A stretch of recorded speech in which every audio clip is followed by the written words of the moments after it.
Hi there, this is Gianluca. I just wanted to make a short video just going through one of my tracks from my EP.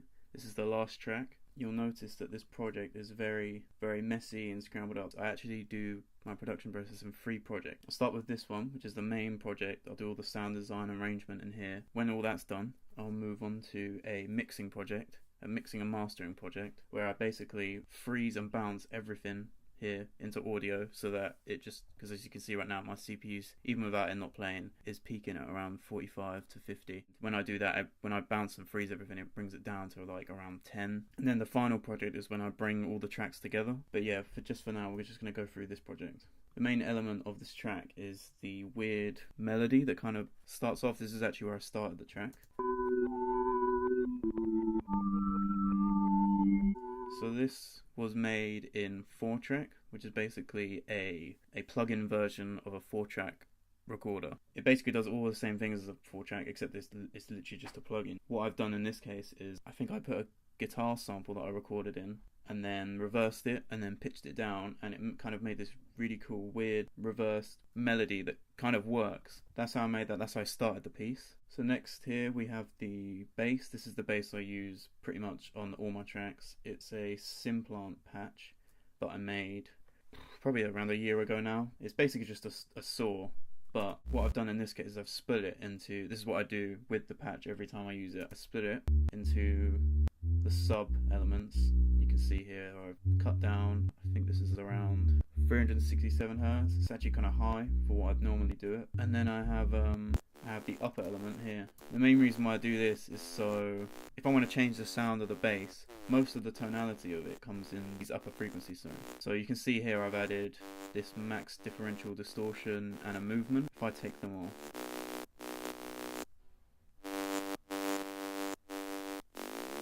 it's subtle, but I think it really adds to the track. I think that's originally why I added them in. Together they sound like this. So moving on now, we have the second main motif. This is the one that comes in after the first chorus and the verse. I've actually put some arrangement tabs in here just to give an idea of how the piece is structured, but normally I wouldn't actually do this. I would just leave it and then move on to the next stage of the production process. This is what this element sounds like.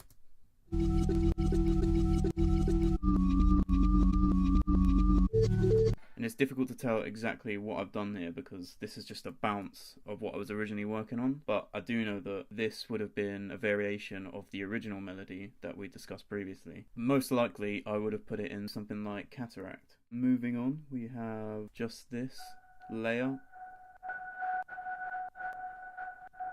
This is just something I added just to, fill out the atmosphere of the track. It's actually quite a simple patch. It's a wavetable with a pluck, a simple sine pluck, that's all it is really. A little bit of noise added. This is kind of where it gets a little bit weird. I'm adding a pitch hack. The great thing about pitch hack is you can reverse it, but you can do a dry wet mix of it. So I've got it really low here. And then in shaper box, this would be repeating the notes, so causing a little bit of a delay. And buffer shuffler is essentially, it's a weird kind of delay step sequence of thing. If I take this off, it will sound completely different.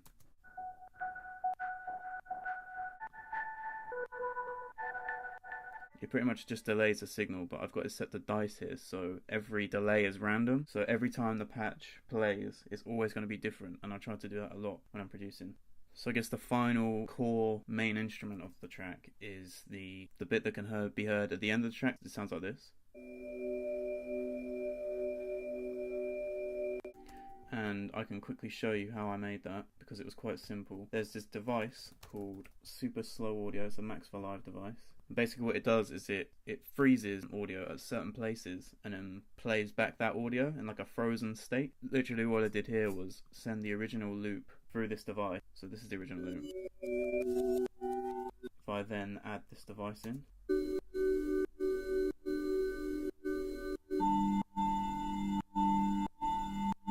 and that basically just recreated what I made perfectly, and I really liked it because it kind of had a nice vibe to it, and I think it really suits the end of the track. So basically that's all the main instruments in the track. I usually don't have that many main instruments because a lot of what my tracks are made up of is the effects and atmospheres that really, I think, really add to the track. Starting off here,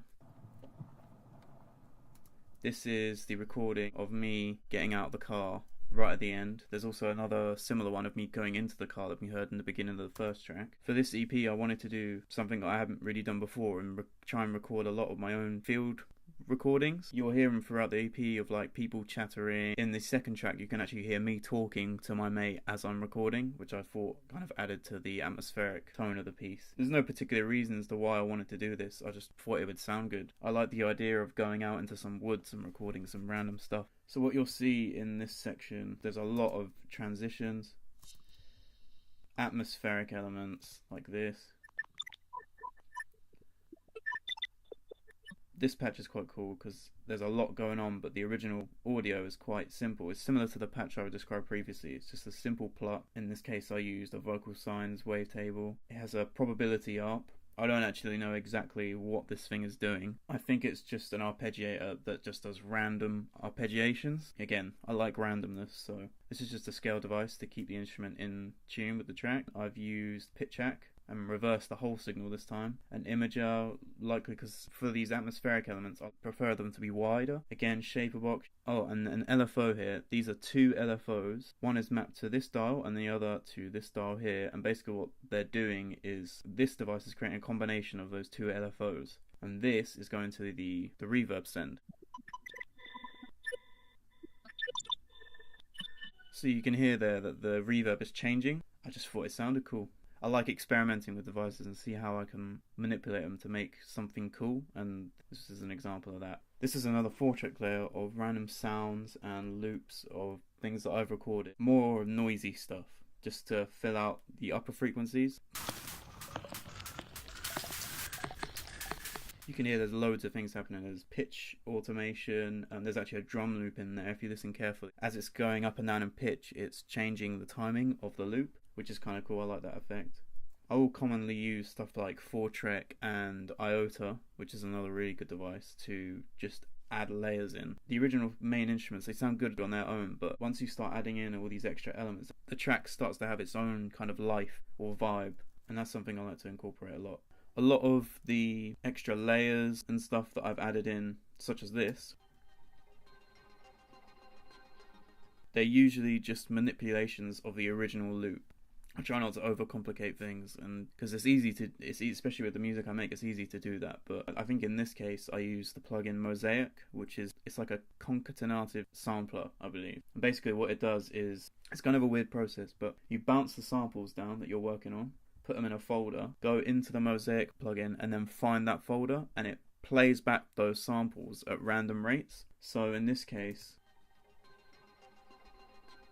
I think I just used the original sample, duplicated it a few times, and then used that as the source audio for Mosaic. You can also see here I've done a little bit of automated panning, and I've added movement in. So next we have the vocals. There's actually quite a lot of vocals in this track. I think for the whole EP I mainly used Outputs Exhale.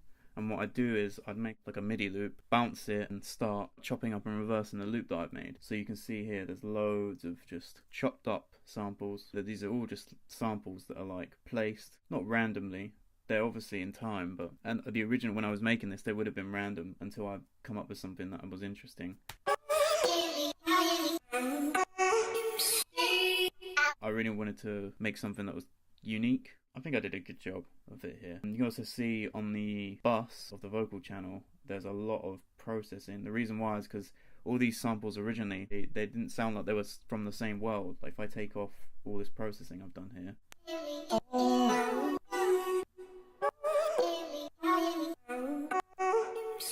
they kind of sound like they're all from separate tracks, which is normal, I guess, because I used loads of different packs from Excel to make these loops. So what I've done here is I've added a chorus, a glue compressor just to bring them all together, and an OTT. I use OTT all the time. It's like probably one of the best plugins I think I've ever found, and it's free as well. When I'm introduced these vocals at the beginning of the track, you can hear all these effects on them. The reason why I do that is so that when the main vocals come in, they make sense. If I didn't have any of these vocals here and then played from here, the vocal melody might sound a bit weird and confusing at first, but because I've brought them in a bit earlier here, it makes more sense. Also, when they come in at the main chorus, they're a lot drier than they are beforehand. This is just another technique just to make the chorus sound different to the previous section and make it sound like it has more impact. Moving on to the drums. This is the patch that I start with.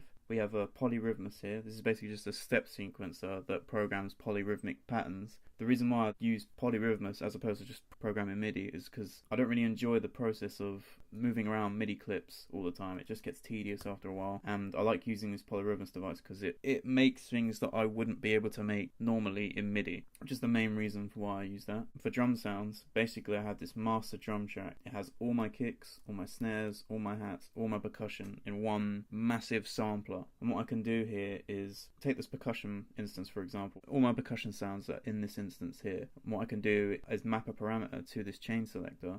So when I move this around, moves through the samples, and this I can do this in real time as well.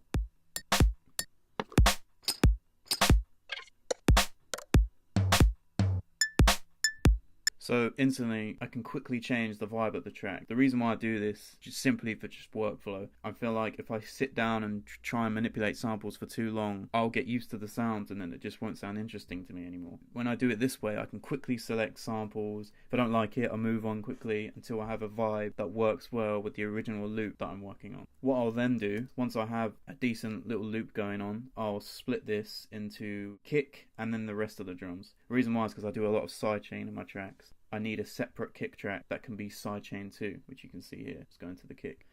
So here we just have another layer. It's just another percussion layer with the house effect on it. Also have a little vinyl distortion on there. That's just changing the tonality of the percussion. And that's basically it for the sound design and structure of the piece. Moving on to the mixing now. I usually do all my mixing in a separate project, so what I'll do is I'll take the original project I'm in, save a new version just titled Mix and Master. The main difference between this and the previous project and why I do it in a separate project is because I bounce everything and flatten it to audio in this project. The reason why I do that is, as explained previously, just to bring the CPU down. Like before it was at around 40-50, now it's at 10-9, which is much better. I don't want any glitches or pops while I'm trying to mix something. It's just really distracting. Similarly with the last project, I'll group everything into main instruments, effects/ambience, vocals and drums. The nature of my production process means that a lot of the leveling and I guess the sound that I'm going for all the instruments is already done. So my mixing process is relatively simple and I try to keep it that way on purpose just so I don't get too caught up in mixing and start thinking about it too much. What I have is this little simple EQ and compression chain and I'll apply it to every single instrument that I think needs it in different ways. This is simply made up of an EQ for roll-offs. Anything that's below a certain frequency that I don't need as part of the instrument, I'm going to cut off. I then follow it with a compressor, just to compress that signal in case it hasn't been already and keep it consistent. And then finally, I have an additional EQ, which I use for reducing resonant frequencies, adding some harmonic content if it needs it, maybe some of the upper frequencies, taking frequencies out. And that's my process, really. There's no science to it, it's just something that I've conjured over time that I think works well with my workflow and makes sense to me. All these tracks are then going to a group bus, where all I'm doing is adding a glue compressor just to bring everything all together. As you can see, it's a really simple mixing process, but I think that's the best way to do it because mixing is one of those things where you can listen to something over and over and over again and eventually you just start to lose your mind. You don't know what's what anymore. So that's my approach. Also on the mastering chain, which I didn't explain previously, just have an EQ just to refer to the track. Like if I'm trying to figure out if something's too loud or quiet, sometimes just looking at a spectrum, an EQ spectrum, can help me to figure out what's too loud and what's too quiet. That's followed by an imager. I like to mix in mono as well, just to make sure that my tracks are mono compatible. If I ever send out some promos to DJs or artists similar to me, the track needs to be mono compatible, especially if it gets played in like a club or a bar or something like that. I then have this Hello Fidelity plugin, but all this really does, if I'm working on a track too much and I get used to it and I want it to sound different, I'll put this on and it completely changes the sound of the track, for example.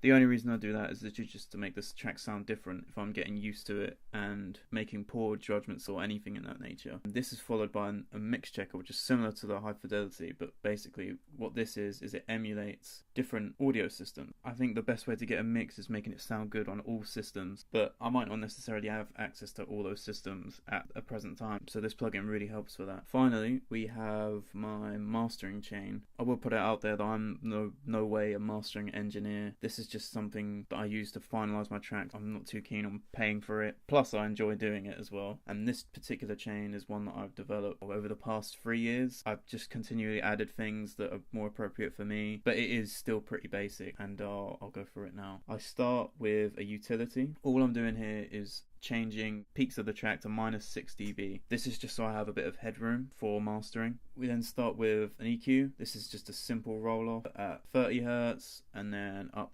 to 20,000 kilohertz. We have another mono plugin. Not sure why it's there. It would have been up here before. Then I have a glue compressor. This is just to bring all the tracks in as one solid unit. Honestly, it's doing such light compression. It's just a little bit just to like take down those extra peaks. This is followed by an OTT, which is a bit unconventional on a master, but it sounds really good. I use a really light amount at 17%, and then the upward and down compression is really, really small. All I really do when I add this in is just change the depth until it sounds good and doesn't detract from my mix. I follow this up with a multiband compression. When I get to this stage, if I'm using the multiband, the readings that I get from it are usually a good indication of whether I've done a good mix or not. Because what I'll do is I'll check here just to see that there's nothing peaking or going crazy over the top, and we can see here that that isn't the case.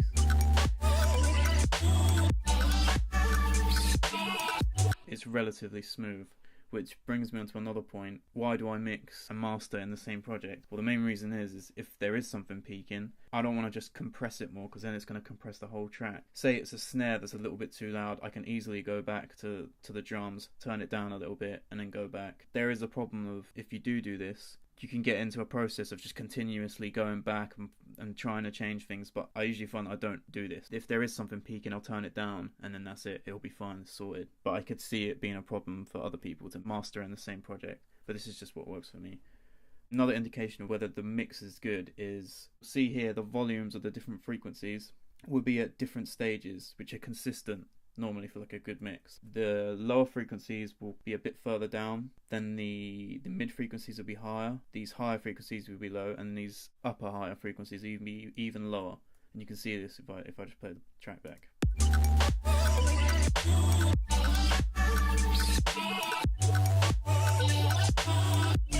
The bass might actually be a little bit too loud in this case. You can see it's quite similar to the level of the mid frequencies. But I think I just like the sound of it, so I wasn't too concerned about it. But you can see that there's definitely a curvature that goes downwards the further up the frequency spectrum you go. These settings aren't standard. These are the settings that I've added over time, which is 120, 2K, 10K, and then everything above. If I keep it consistent throughout all the plugins, I think that benefits the master at the end. The multiband is then followed by another EQ. This is just to get rid of any little resonant frequencies. A lot of this stuff is just light little touches to aid to the mix without detracting anything from it. I'm not doing any harsh compression or anything like that, just light things.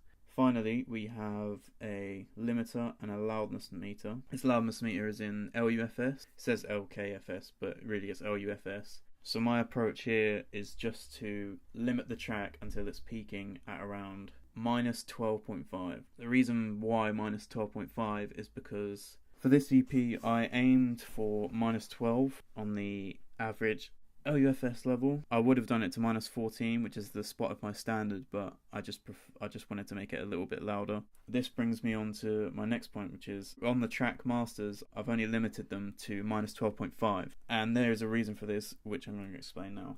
Once I've bounced down all the tracks for this project, I've brought them all into a new project and just applied some processing just to, again, glue them all together and make it sound like a coherent piece. So again, I have this glue compressor just doing really light compression, like super light. Then I have 3 plugins to try and emulate some analog warmth on the EP, which I've recently discovered can be done with plugins that emulate analog gear. Also, with this tape emulator, I've added a little bit of noise and some pitch variation. And again, just to bring everything together. And like I was saying previously, I've got another limiter that's doing like the bare minimum just to bring the average of the whole EP to -12 LUFS. That's it, really. That's the entirety of the EP. I should also add that if you run the track through a spectrogram, similar to something like this, the last track specifically, there's a little surprise.